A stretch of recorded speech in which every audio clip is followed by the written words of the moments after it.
So the company sent me this 2-in-1 utensil holder to test out, and I've used it a few times now, so I wanted to leave a quick video on this to help you decide if you want to grab one. I want to note the size of this first. This is roughly 10 inches high by 11 inches wide by 7 inches deep. It does have a separate drawer here for your silverware. This is made out of wood. This is nice and sturdy, and then it just conveniently fits right back there. This can hold up to 60 utensils depending on the shape and size.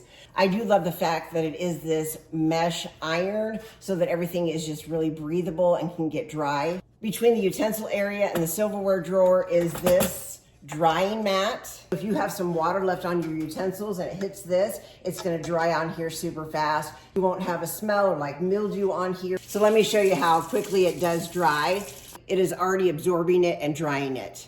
That's really important. And then of course it just slides right back in and I don't have to worry about mildew or smells. This whole thing is super sturdy and I love the fact that it is a space saver. You could probably empty a drawer out and put everything in here. This would look great in anybody's home. The size is perfect. It's super durable. So if you've been looking for something like this, I hope this video has helped.